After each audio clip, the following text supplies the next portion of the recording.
Ebu fikiria neno mpinga Kristo. Kichwani mwako, picha gani inakuja? Kwa wengi wetu ni mtu mmoja tu, tena wa kutisha. Lakini vipi kama tumekuwa tukitazama picha isiyo sahihi?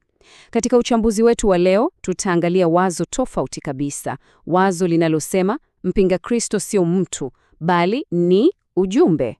Sawa basi, kabla hatujaenda mbali, ebu kwanza tuichore picha hiyo wote tunaoifahamu. Unajua, ile taswira maarufu tuliyoipata kutoka kwenye sinema, vitabu, na hata kwenye mahubiri mengi kwa miaka na miaka. Hebu jiulize sasa hivi, ukisikia mpinga Kristo, nani anakuja kichwani? Ni kiongozi fulani wa kisiasa? Labda mtu mwenye nguvu za ajabu ajabu? Hili swali ni la msingi sana, yaani ndio mwanzo wa kila kitu kwenye mjadala huu. Naam, hii hapa ndio ile picha maarufu, au sio? Inasikika kama plot ya movie ya Hollywood. Unajua, kiongozi mmoja mwenye mvuto wa ajabu anakuja kuunganisha dunia nzima chini ya utawala wake. Ni wazo la yule adui mkuu ambaye tunatakiwa tumgojee na kumwogopa. Na unajua nini? Sio jambo jipya. Katika historia yetu ya karibuni, watu wamekuwa wakijaribu kumwekea kidole mtu huyu. Yaani, orodha ni ndefu. Kila kizazi, kila zama, kumekuwa na mtu ambaye watu wanasema, aha, huyu ndiye. Kila kizazi kimekuwa na mtu wake wa kumnyooshea kidole. Sasa hapa ndipo mambo yanapoanza kuwa ya kuvutia. Chanzo chetu kinatuuliza swali zito. Hivi hii picha ya sinema ndicho kweli mitume wa mwanzo walikuwa wanakifundisha?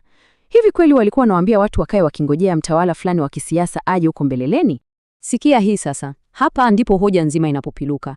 Chanzo chetu kinasema kwamba ukienda kusoma mahubiri ya mitume, yani ukipekua yale waliokuwa wanasema, hutakuta hata sehemu moja wakionya kuhusu mtu mmoja anayekuja. Hakuna, sio mara moja. Badala ya kuongelea mambo ya mbeleni, wao walikuwa wamekazia macho yale yaliyokwisha tokea. Ujumbe wao mkuu ulikuwa nini? Ulikuwa ni Kristo, kifo chake, kuzikwa kwake na ufufuo wake. Yaani, msisitizo wao wote ulikuwa kwenye tukio ambalo tayari limetokea, sio kwenye tishio la kutisha ambalo bado linakuja. Sasa hili linazua swali. Kama hawakuwa wanahubiri kuhusu mtawala wa kisiasa anayekuja, basi walikuwa wanaonya kuhusu nini hasa? Tishio lilikuwa ni nini kwa yale makanisa ya awali? Basi, hebu tuchimbe ndani zaidi kidogo, tuone. Kumbe, chanzo chetu kinaonyesha kuwa kulikuwa na onyo lililokuwa linajirudia tena na tena katika nyaraka zao. Na onyo lenyewe, hatari haikuwa mtu, bali yalikuwa ni mafundisho potofu. Yaani jumbe ambazo zilikuwa zinapindisha ile injili ya asili. Vita halisi ilikuwa ni vita ya mawazo, vita ya mafundisho. Na hapa ndipo tunapokutana na neno muhimu, uzushi. Kulingana na chanzo chetu, uzushi sio mtu. Uzushi ni wazo, ni fundisho, ni maoni ambayo mtu anayatunga na yanapingana moja kwa moja na maandiko. Kwa hiyo, tena tunarudi kwenye vita ya kimafundisho. Hivyo basi, jambo la msingi kuelewa hapa ni hili. Changamoto kubwa kwa kanisa la awali ilikuwa ni upinzani dhidi ya ujumbe, sio kungojea mtu. Vita ilikuwa dhidi ya kile kilichokuwa kinafundishwa, sio nani alikuwa anakuja. Na ushahidi huu wote unatupeleka kwenye hitimisho la kushangaza na ufafanuzi mpya kabisa wa neno mpinga Kristo. Inatutoa kwenye wazo la jina la mtu na kutupeleka kwenye wazo la kanuni au mfumo wa mawazo. Sasa, hebu tuviweke vitu hivi viwili kando kando. Kwa upande mmoja, tuna ile hadithi maarufu ya yule mtawala wa kutisha wa siku zijazo. Na kwa upande mwingine, tuna hoja ya chanzo chetu inayosema, hapana, tishio halisi ni mafundisho potofu yaliyo hapa na sasa hivi.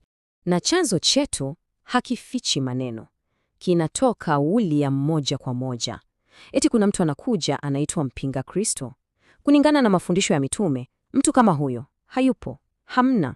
Kumbe basi, neno mpinga Kristo sio jina la mtu, ni kama cheo au maelezo. Linaelezea ujumbe wowote, fundisho lolote, wazo lolote ambalo linakwenda kinyume na injili ya Kristo. Kwa maneno mengine, mpinga Kristo ni anti-injili, sio mtu mmoja.